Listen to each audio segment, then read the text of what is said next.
Vanakkam and thank you to Tollers for this opportunity, and it's my pleasure on participating in the fifth event of Pearl's digital delegation. When we hear about the phrase social justice, most of us immediately think about equality, representation, dignity, and opportunity. These are not merely political ideas, they are civilizational values. For generations, people fought for social justice because society was not built equally for everyone. Access to education, employment, political representation, even dignity itself was often determined by one's birth rather than one's ability.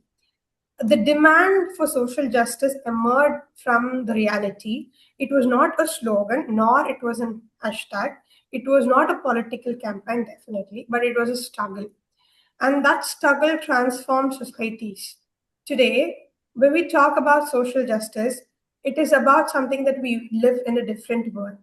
We live in a world where social movement can be started from a smartphone, where a political narrative can reach millions within hours. For example, Cockroach Party is a recent example where a party was formed in Instagram with the judgment or statement from the Honorable High Court judge. But that party Instagram account reached millions and millions in just a couple of days. And where public opinions is increasingly shaped not in village squares or public meetings, but on digital platforms. In such a world, social justice itself has undergone transformation. The question before us is not whether social justice is necessary, it is whether our understanding of social justice has evolved with digital age or whether it has become trapped between political brandings and online activism and competitive narratives. That is what I wish to examine today. Social justice is too important to be left either to politicians or to social media algorithms. It cannot survive merely as an election promises or as an online trend. It survives only when it remains connected to the lived reality of people. The digital age has given us powerful tools to explore injustice, to mobilize communities, and to expand opportunities. It also gave us a platform to manipulate people. Yet, it has also given a new way to simplify complex problems. The problems that can openly be debated on public forums are now converted into justice into a political product.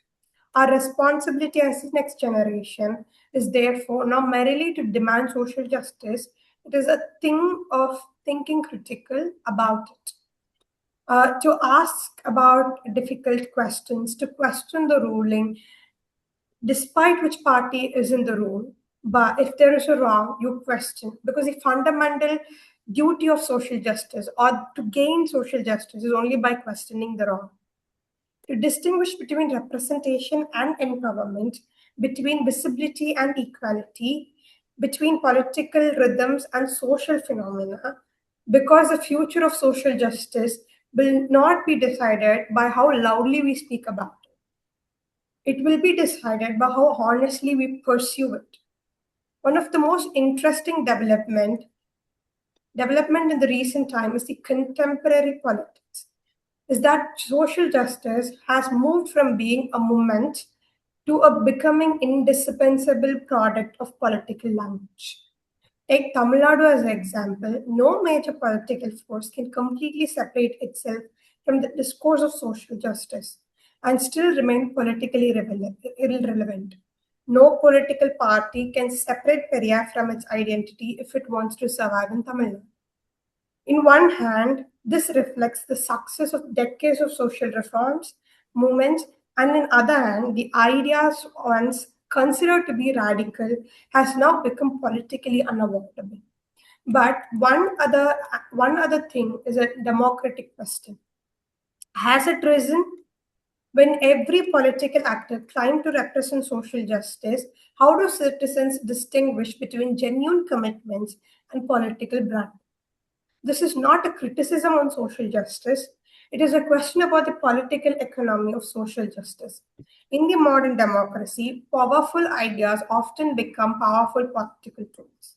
The challenge is ensuring that tool does not replace the success or the purpose itself.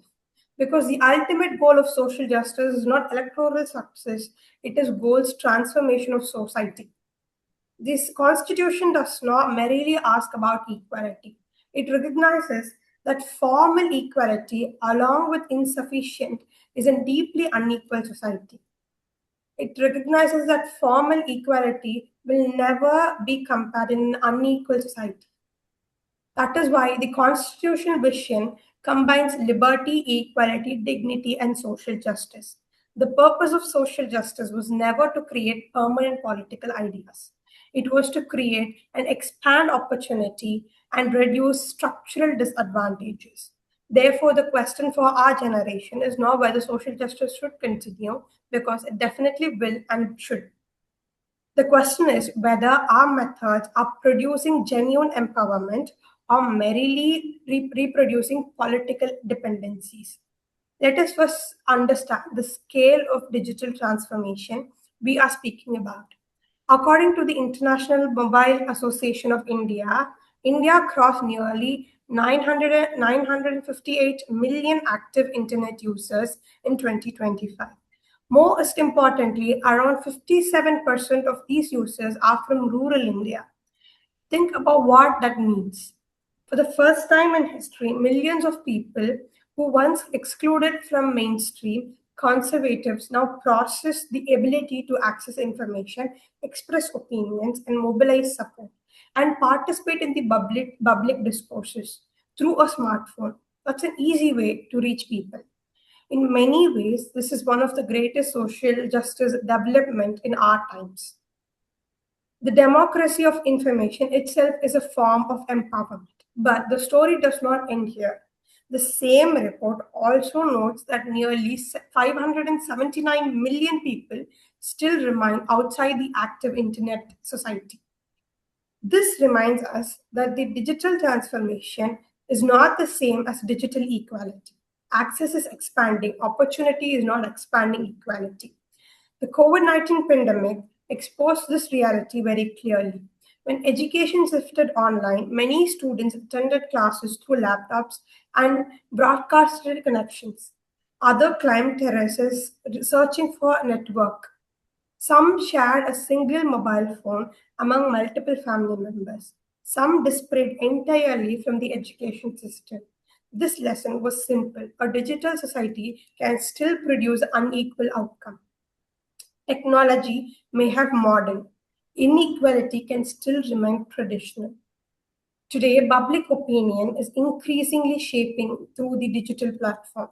India has nearly 500 million social media users, and studies say that Indians spend more than 3 hours daily on social media platforms. This is a minimum number. This changes politics itself. A early political legitimacy was deeply about physical mobilization. Today, narratives have traveled far than policies, visibility traveling faster than governance, and political messages can reach millions before its accuracy is even examined. As a result, social justice has also entered the age of algorithms. It is discussed, promoted, and debated, attacked, and sometimes even commercialized in the digital platforms. This creates both opportunities and danger. Opportunities because marginalized voices people can speak directly.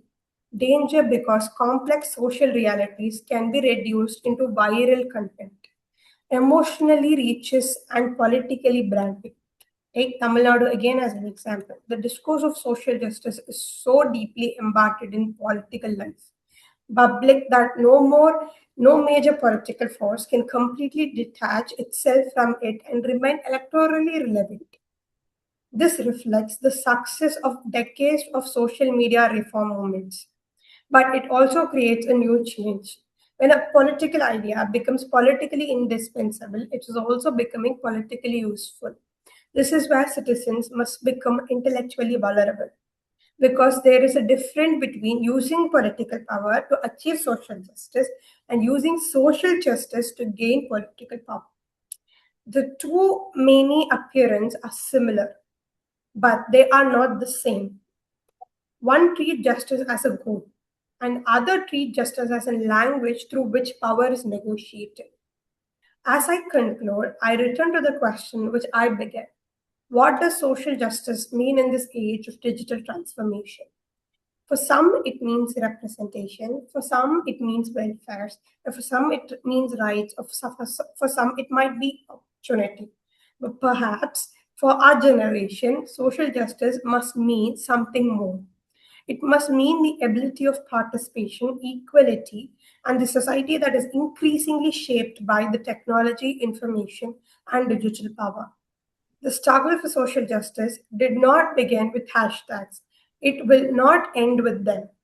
It was built through movements, ideas, sacrifices, and the courage of people who challenge deeply rooted inequality. The digital age has given us an extraordinary tool to continue that journey, but it has also given us a new way to manipulate narratives, manufacturing content, and convenience ideas that into political narratives. Therefore, our responsibility is not merely to celebrate social justice nor blindly accept every claim made in its name, but our responsibility is to think critically, question honestly, and to distinguish between genuine empowerment and political conversations. Because social justice is too important to become a slogan, too important to become a trend, and far too important to become a tool for politics. It is a justice become meaning of power, democracy is weakened. But when power becomes meaning of justice, democracy is strengthening. The future of social justice will not be decided by politicians alone, nor by algorithms, nor by social media, but by us. Thank you.